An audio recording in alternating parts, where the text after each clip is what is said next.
ខ្ញុំរ៉ៃដែរបងបងជួយទៅលាក់បងឲ្យខ្ញុំបាន2 3បងផងបងស្ងាត់ដល់បងអើយគួយចាំឡើងស្វាគមន៍គ្នាយើងសម្រាប់ការចូលទស្សនាវីដេអូនៅក្នុង channel នេះហើយនេះគឺជា episode ទី1យើងផ្ដើមចេញពីការដឹកអាហារនៅពេលយប់ចាប់ផ្ដើមថតវីដេអូជា episode ទី1សម្រាប់អ្នកទាំងអស់គ្នាបានទស្សនាហើយយើងរៀបចេញពីផ្ទះទៅហាងដើម្បីដឹកម្ហូបយកទៅឲ្យភ្ញៀវដែលគាត់បានកំងហើយតាមផ្លូវគឺវារោគរ៉ាក់មែនតើហើយម៉ូតូក៏រោគរ៉ាក់ដែរម៉ាស៊ីនម៉ូតូគឺអលួយហីគ្នាយើងបាទកង្វាត់ដងយេនហ្នឹងគឺចាប់តាមលន់បដាហើយជាមួយនឹងម៉ូតូដែលជាយានជំនិះរបស់យើងហ្នឹងហើយផ្លូវចូលមកផ្ទះនេះគឺលាក់យកទៅមែនតើឥឡូវនេះគឺយើងចាប់តាមដល់ផ្លូវកស៊ូហើយផ្លូវក្រោយផ្សារលើផ្លូវនេះមិនដឹងជាឈ្មោះផ្លូវអីនេះខ្ញុំភ្លេចបាត់ហើយយើងឆ្ពោះទៅកាន់stop ចុងកស៊ូឥឡូវនេះយើងកាត់មកដល់ stop ចុងកស៊ូហើយយើងខ្ជិលចាំ stop យើងធ្វើការបត់ស្ដាំទៅដើម្បីឡើងទៅលើកំណត់ផ្លូវ7មករាហើយសលេនេះគឺ voice over ក៏អត់កាត់ដែរគឺដេក voice តែម្ដងនឹងឲ្យឈឺកផងអញ្ចឹងយើងវារីតាក់តិចហ៎ឥឡូវយើងចាប់ផ្ដើមមកដល់ហាងហ្នឹងហើយបន្ទាប់ពីរងចាំរយៈពេលប្រហែលជា20នាទីយើងបានអីវ៉ាន់ហើយហ្នឹងយើងចាប់ផ្ដើមបើកធុងជីងចាំងរបស់យើងហើយដាក់ម្ហូបបន្តដំណើរលើផ្លូវ7មករាដែរឆ្ពោះទៅកាន់ផ្សារចាស់ហើយភ្ញៀវដែលកំងហ្នឹងគឺទីតាំងនៅផ្លូវតផលហ្នឹងហើយញាប់ទៅយើងឆ្លងកាត់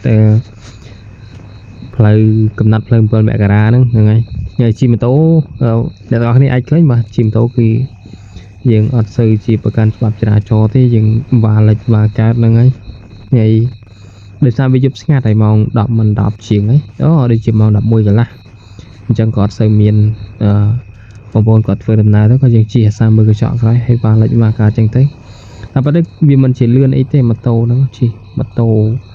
30 40ក្នុង1គីឡូម៉ោង1ម៉ោងហ្នឹង30ទៅ40គីឡូក្នុង1ម៉ោងហ្នឹងហើយឥឡូវមកដល់ផ្លូវ Pub Street ហ្នឹងហើយការរៀបចំ Beer Garden បារគេហៅថាបារតុកតុកហ្នឹងគឺចាប់ផ្ដើមរៀបសងខាងហើយយើងមកដល់ក្រោយ Pub Street នេះគេថាក្រោយខាងមុខនៅខាងមាត់ស្ទឹង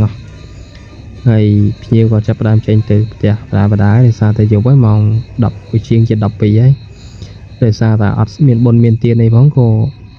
មិនសូវមានបងប្អូនគាត់មកដើរ Pub Street ទេភាគច្រើនគឺម៉ោង9ម៉ោង10អីគឺសម្បូរមនុស្សមែនតើហើយថ្ងៃស្អែកថ្ងៃ14 15 16នេះនឹងមានការតាំងពិព័រណ៍នៅតាមបណ្ដោយមាត់ស្ទឹងពីស្ពានដែលយើងឆ្លងកាត់មិញហ្នឹងគឺស្ពានអត់បានឆ្លងកាត់ទេពីស្ពានវត្តបូហើយទៅដល់ស្ពានរាជដំណាក់ហើយអីវ៉ាន់ក៏តម្លាក់ឲ្យភ្ញៀវរួចរាល់ហើយក៏ជិះមកតាមមាត់ស្ទឹងទៅដើម្បីឲ្យអ្នកទាំងអស់គ្នាបានឃើញទេសភាពបានបន្តិចមុននឹងយើងបញ្ចប់វីដេអូហើយវីដេអូនេះក៏អត់មានច្រើនដែរដោយសារតែថតដៃមកជាហៀងហើយយើងជិះម៉ូតូផងអញ្ចឹងវាអត់សូវស្និទ្ធប៉ុន្មានទេហើយណាមួយជាលើកទី1ផងបាយជួបគ្នានឹងវីដេអូក្រោយហើយថ្ងៃហ្នឹងគឺបានចំនួន25បងហើយគិតជាលុយទៅបានប្រហែលជា12ទៅ13ដុល្លារហ្នឹងហើយចាក់សាំងហូបបាយក៏ចង់អស់បាត់ហើយលុយ12 13ដុល្លារហ្នឹងហើយជួបគ្នាវីដេអូក្រោយជាបន្តទៀតហើយវីដេអូនេះក៏មានតែប៉ុណ្្នឹងទាំងអស់គ្នាចង់និយាយនេះដេក voice over អញ្ចឹងសលេងវាអត់សូវល្អហ្មងទេបាយបាយមែនតើណា